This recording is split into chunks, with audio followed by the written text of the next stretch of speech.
Hi, everyone.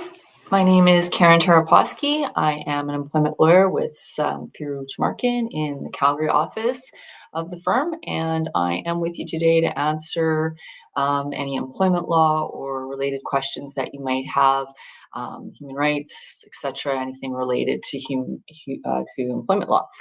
So I see we already have some questions that have popped up in our chat, so we can go right to those, and hopefully they'll continue to come in. We'll have some interesting content today. So, do you have a question from Elizabeth? It looks like from YouTube. Can employers revoke your accommodation until you came back without restrictions?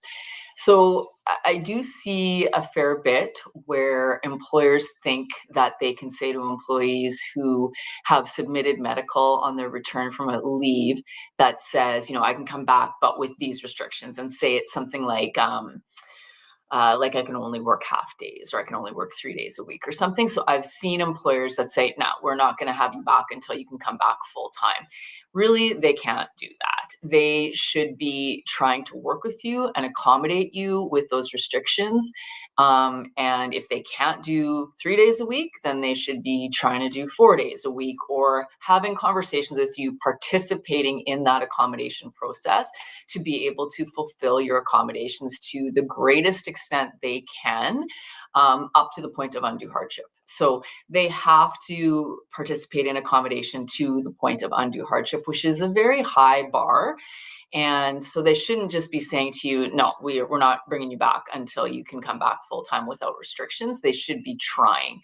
Now, some employers might be able to establish that bringing you back with the restrictions are undue hardship, but unless they can do that, they should be working with you on those accommodations. So, in general, I would say the answer to your question is likely no, but, unless the employer can establish undue hardship. So hopefully that's helpful. And I do see that a fair bit, and we've helped several people who have, been told that, with human rights complaints and getting some compensation for that. So I have another question here from Joe from Reddit, and he says, if you got a contract with a company, you signed a contract and were offered 3 weeks vacation. You've been getting the 3 weeks vacation for 5 years now. Then they decide that you have to work for these hours, and you no longer have the 3 weeks vacation.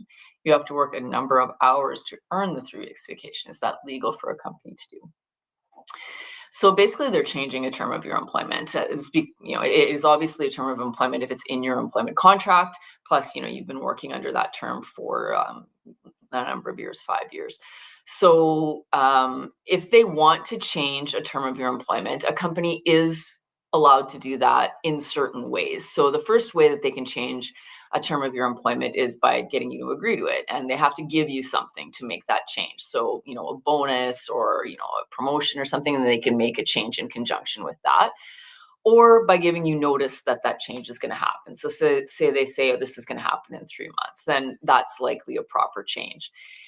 Other than that, they really aren't supposed to change material terms of your employment. And if they do without your consent, that would be considered a unilateral change. And that could be a material term. Really that vacation time is a significant part of your compensation. So, that could be considered to be a unilateral change to a material term of your employment contract, which is the definition of constructive dismissal. And constructive dismissal means that basically the employer has shown an intention not to be bound by that term of your employment contract, and therefore they've basically terminated the employment contract, and gives you the right to say, this has been a constructive dismissal and I am going to claim severance. There are some complications to that, and I wouldn't recommend just going ahead and saying that without talking to a lawyer first about, what your options are and what that could mean, because constructive dismissals are a little bit tricky. But I definitely don't think they should be doing that to you, just changing that term. So I would suggest to reach out to our firm. Our lawyers can talk to you about it and kind of guide you through that process. That potentially could be a constructive dismissal. You just need to be, comfortable with kind of the risks of constructive dismissal, and be able to navigate that process. So, look us up online and see if there's somebody that can help you out with that. Okay, now We have another two-parter message here, it looks like. I'm about to go on. Okay, no, they've repeated it in the second one. Okay, so I'm about to go on a 2-week sick leave next week, providing a doctor note. In reality, I'm undergoing IVF. Should I tell my employer the truth? I feel like they have been interrogating me. They have no right to know exactly what your medical issue is. If you've provided a medical note, you have the right to have that leave. It's under the Employment Standards Code in Alberta. There is up to 16 weeks per calendar year of job protected medical leave. All you have to provide to your employer is what's referred to under the code as a medical certificate, but really it's a doctor's note is fine. There's no real magic to that term medical certificate. It's just a a note or some sort of document from a medical professional saying that you need to take a leave for medical reasons. And you do not have to give them your diagnosis or any details. You're entitled to that. They need to bring you back in the same position. If they don't, it's a violation of the Employment Standards Code. So you don't have to tell them. I mean, whether you should tell them, it's obviously up to you. That's something private to you that you don't want to share. You don't have to, but if you feel that you can trust them and you want to share that, that's really your call. I want to go back because there was a question here from Bobby. I was let go after a disagreement with one of my coworkers. I was told I hurt. I have to scroll a bit here. I'm gonna flip off my screen. I was told I hurt someone's feelings and I didn't get any severance after 13 years. What should I do? You should contact us. You should contact Sanford Markin, and we should see if we can get you some severance because really what's happened here is it looks like you have been terminated for cause after a disagreement hurting someone's feelings. I don't think that sounds like cause unless there's a lot more to it than that. Cause for termination is something the employer has to establish. Generally, there needs to be progressive discipline, a warning, and they have to establish that that is the only punishment that is appropriate in the circumstances. So if they could have done something else, like suspend you or provide some training or something to fix this, then they should not have terminated for cause. So I think it's likely that you are owed some severance, and I would say reach out to our firm and we'll try to help you with that. If you want to see how much severance you potentially are entitled to, we also have the Pocket Employment Lawyer, which is on our website, and you can plug in, some of your individual factors, and that'll tell you how much severance that you could potentially achieve. So to make sure I am not missing any questions here. Okay, sorry. Okay, from Shelly on YouTube. I've talked to 3 attorneys about how my workplace isn't giving me disability accommodations. All 3 attorneys say I have a very strong case, but they won't represent me until they actually fire me. Why is this? So it is because especially if you're looking at counsel that will work on a contingency fee basis, the reason they don't want to take you on until you're actually terminated is because it's much easier to get severance for an employee that's actually been terminated. If you are being constructively terminated, then the onus is on you or your lawyer to establish a constructive termination, and that can be difficult and it's a little bit more risky. So when they say that they won't take you on until you're actually fired, they're waiting for you to get terminating your employment, and then they're just going to talk about severance. However, there is potentially also a human rights violation here. If they aren't actually giving you disability accommodations, you may have a human rights complaint, which on its own could be worth, some money. So, that's my take on why they won't take your case on, but I don't necessarily think that is, that that's kind of the end of the story. I know with our firm, what happens sometimes is the free consults are for employees who have already lost their job. And if you're still employed, often we are not able to do a free consult. So, reach out to us. And I don't know if one of the three firms that you've talked to is our firm. If it was, I would suggest asking the lawyer that you dealt with why they won't take it until you get terminated. But if you haven't talked to our firm yet, reach out to us. There's our website at the bottom corner of the screen, and we can look into it. If you're being denied accommodation, that in itself is a human rights violation. So there can be damages owing there. So. Okay, now we are back to the question about the 2 week sick leave. So, they won't let me come back until I get another note is one question, and they said they're cutting me off from my computer and email. Should I be worried? When you're on a medical leave, you're not supposed to be connected to your workplace. If you're on medical leave, you should not be working. So them saying that you're not going to have access to email, etc., is probably them protecting themselves. Because if you are if your doctor's saying you can't work, they can't have you working, right? Because then they're not respecting your restrictions. So, I don't necessarily think that that's something to be concerned about. I think that they're doing their due diligence in that regard. And then the part about they won't let me come back until I get another note. I mean, under the Employment Standards Code, you are supposed to submit your note that says, I'm going to be off work and here's when I think I'll be back.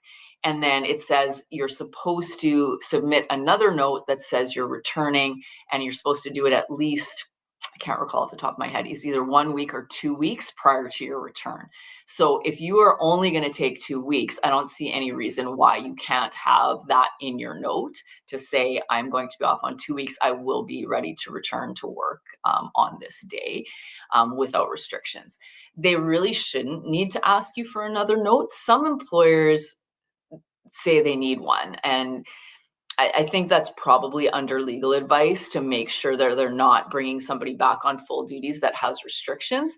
So maybe, best case, just to be ready for that, is to ask your doctor to get you that note ready, excuse me, so that when you're ready to return, you have it, and then you don't have to have them say, oh, we need another note saying that you're ready to come back without restrictions, and then you have to make an appointment, and then it's going to take longer. So you don't necessarily need that second note, but they may ask for it, and some employers do that. They say, well, we're not bringing you back until you confirm that you have doctor's advice that you can come back without restrictions. They're just covering their butts. So it might be a good idea to just have that handy if you can. So another question, looks like it's from Byron. Can an employment contract be different for Canadian employees of a US company? Like, are they allowed to shift holidays, entitlements, etc.? Employment contracts can be different for every employee in a company. Employer has no obligation to have the exact same contract with every employee. My contract can be different from my colleague at my firm, and that's not illegal unless the reason for it is based on some a discriminatory ground, like because it's a gender issue or something like that. So there's really no reason that an employer could say, well, in Canada, we have to do this, because maybe they're also complying with the employment standards in different jurisdictions, right? Like if Canadian jurisdictions have different holiday requirements, they might do that for Canada and not US. I mean, I guess you could argue that the differential treatment is based on place of origin, which is a protected ground under human rights, but I'm not sure if human rights would actually buy that. But I do think that it's pretty typical for contracts to be different depending on the jurisdiction, and I don't think that's necessarily illegal. Like I said, unless it's based on a discriminatory reason. And I got some happy faces from somebody. Thanks for those. And then I got Janina saying, "My employer has told me that my position is being restructured out. This is all happening while I'm off on mat leave. I'm lost. What do I do?" Well, so under the Alberta Employment Standards Code, you have job protected leave again for maternity or parental leave, and it's I'm trying to remember how many weeks it is. It's like a year, more than a year. Anyway, and it's same provisions as the medical leave where they have to bring you back in the same position or a comparable position. And the only way that they can avoid that is if the whole company is changing. So just changing restructuring your position sounds a little bit dodgy. They need to bring you back in something that is your same position or comparable, or they violated the code. So if they don't bring you back in a comparable position, then there's a code violation. So you could, go to employment standards, and they could award wage loss. It also could be considered, if they do dismiss you on that basis, then obviously there's going to be severance owing, and it could potentially also be a human rights violation. So there's lots of things a bit wrong with what's going on there. But I guess as far as what do I do right now, I mean, there's not a lot you can do until they actually take a step to either not bring you back or terminate the employment relationship, and then deal with it then. Unfortunately, we can't keep employers from doing things that are illegal or don't comply with employees' rights. But once they do them, we can help you to make that right. Employers make mistakes all the time. They don't comply with the law, they screw up, they violate employees' human rights, etc. And I mean, honestly, if employers didn't do that, I wouldn't have a job. So I mean, this is what we do, right? So we can't actually stop an employer from making a bad decision, but what we can do is we can help you put yourself back into the position you would have been in had they not made that bad decision, if you come see us after. So I'd say right now, wait a bit, see what they're doing, have conversations with your employer. But I mean, they technically are supposed to bring you back in the same or similar position from mat leave. And if they're not going to, they should be paying you quite a good severance, because they're also, if they're going to terminate your employment based on a restructuring, then they're also violating the Employment Standards Code and potentially the Human Rights Act. So I would say if they do not bring you back, come talk to us, because I bet you that they're not going to offer you enough on termination. So we can make sure that you get what you're deserving. So next one is from Bethany. I requested a couple days off from work, and my boss asked me for proof from my doctor. Am I allowed to book time off work if I'm not sick? Well, yes. I mean, it would depend on, I guess, how your job works, what your employment contract says, and how days off work in your workplace. But generally, employees are allowed to book time off from their employment if without being sick. But you'd have to talk to your employer about how many days off you get, etc. If you're taking those as vacation time. There's kind of a lot to unpack there, just because I'm not really aware of what kind of work you do and what your employment contract says about hours of work, etc. So, yes, you can ask for time off. It likely has to be your vacation time. But again, depends on how your work schedule shakes out and how your, how your days off work in your particular job.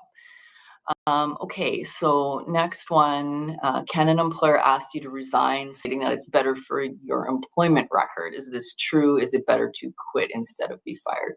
I would not listen to that. That is nonsense. Usually employers say that so that they don't have to pay you severance. So I call BS on that line, honestly. When I've seen employers say to employees, yeah, you should resign, really they're not looking out for you. They're looking out for their bottom line, because in a resignation, they don't owe you any severance. If they terminate you without cause, they owe you severance.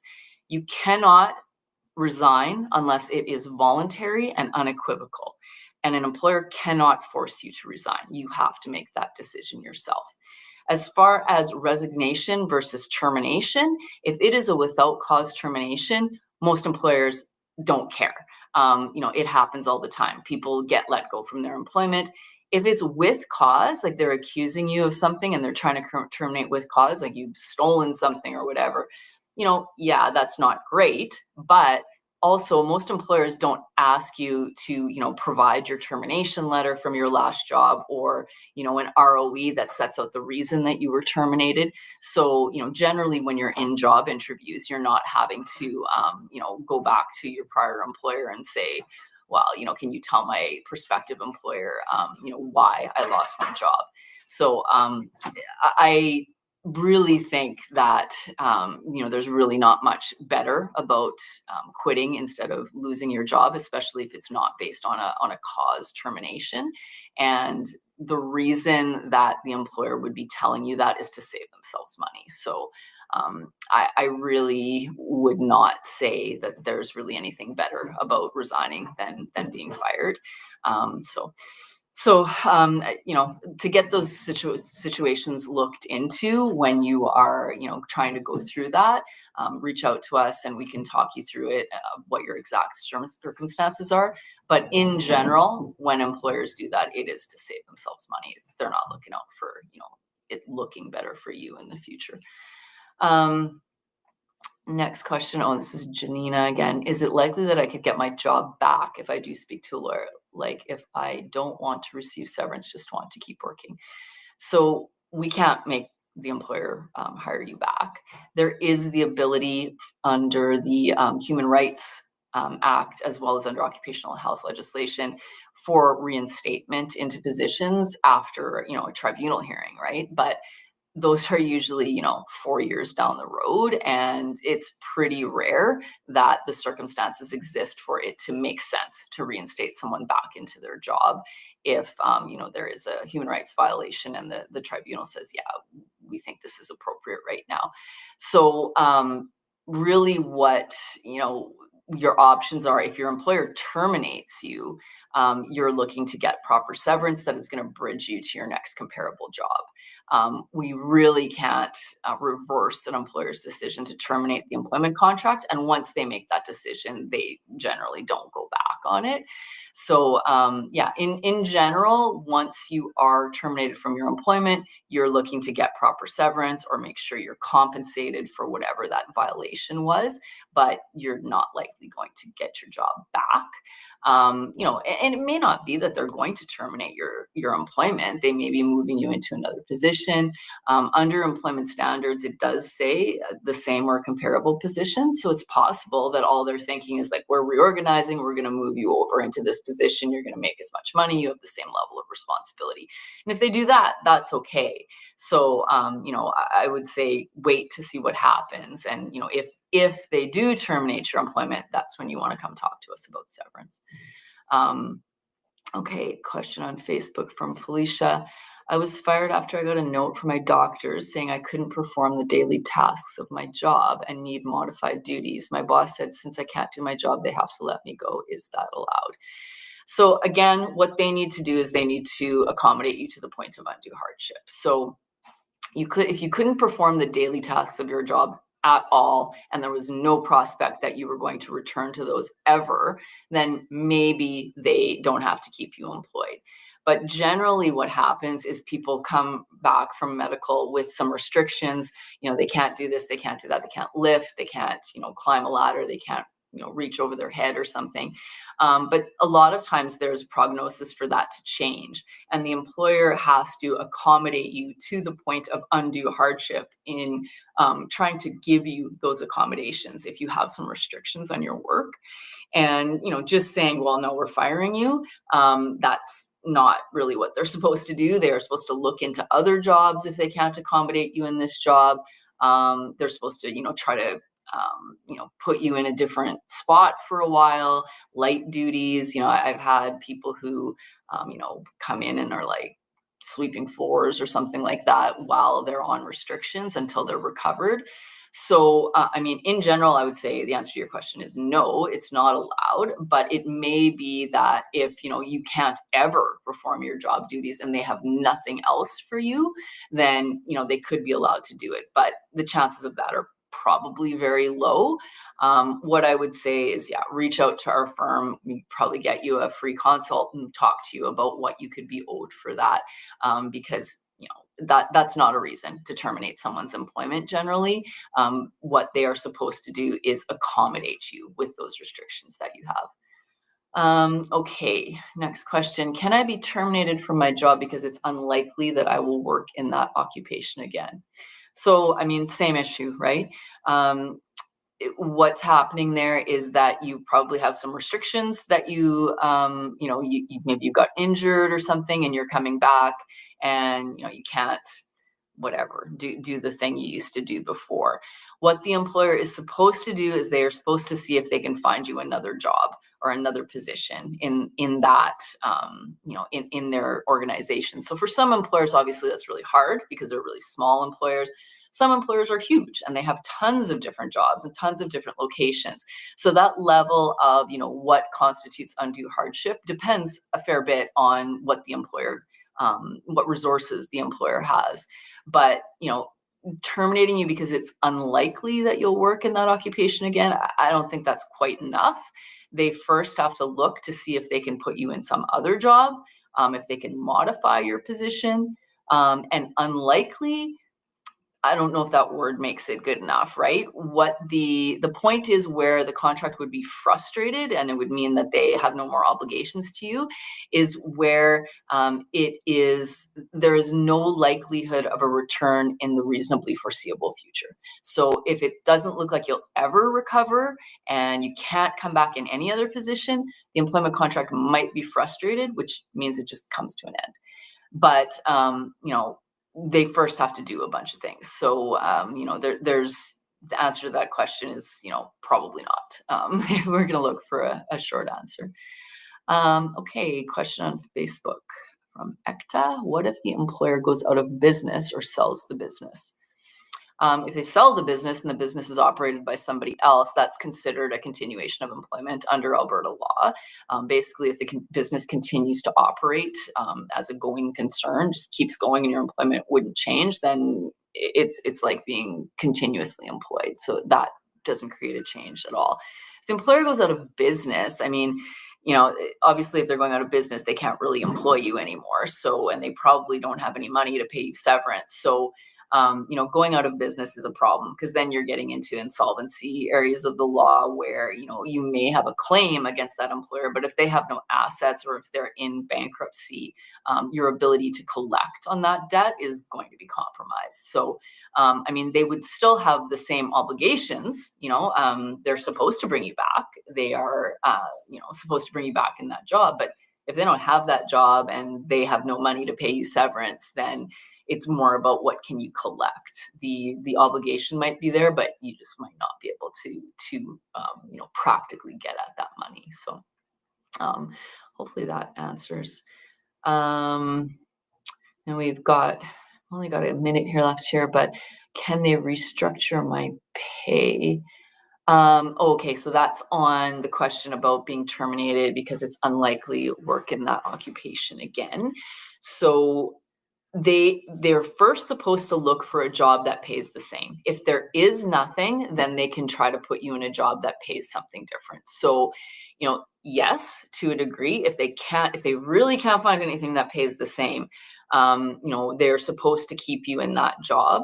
But if they can't, to the point of undue hardship, right? Like if it creates an undue hardship for them to, you were the CEO and you came back and all you can do is sweep floors, this is undue hardship to pay you, $500,000 a year. So they have to reduce your pay in that situation.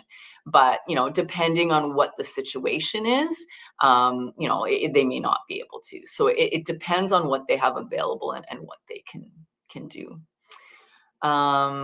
Okay, we're almost done here. So it's 1:30. We'll just finish up last couple questions. Can I video record a bully to prove bad behavior in the workplace? The laws of evidence say that as long as one party knows that something is being recorded, then it can be admitted in evidence. You may have some issues with privacy laws when you're recording somebody without their consent. There are laws about that right now, and that could be a problem for you. Um, I don't generally recommend making recordings in the workplace, but there's nothing really terrible that can happen with recording some kind of bad behavior. Definitely don't record your employer without telling them. But if it's bullying behavior, um, other than those privacy laws and like the social media laws, there's probably nothing wrong with it. Be careful. This is kind of how I would look at that. And then one last one from Jonathan saying, what are your hourly rates and retainer? We do have hourly rates. They kind of range depending on the seniority of the employer and of the lawyer in the firm. We do most of our work on contingency retainers, so we don't often charge hourly rates. I'd say, probably more than 90% of our employee side files are contingency fee files, which means we don't charge you by the hour and we don't charge you at all until we get money for you. And then our fee is based off a percentage of what we achieve for you. So if you want to talk about that more, reach out to the firm and we can set up an appointment and go through your issues and hopefully help you out. Again, my name is Karen Tereposky, and I'm with the employment practice in Calgary, Alberta, with Samfiru Tamarkin. And reach out, and we can help you with your issues. Thanks a lot for your questions today, and thanks a lot for joining and listening. And hopefully, you got something out of it, and the information was helpful for you. Join us again. We have another employment law Q&A tomorrow, and that's with Lior at 1:00 Eastern time because he's in the East. So. Hope to see you again next time I'm on, probably not till January sometime, but thanks a lot for joining us and have a really good rest of your day.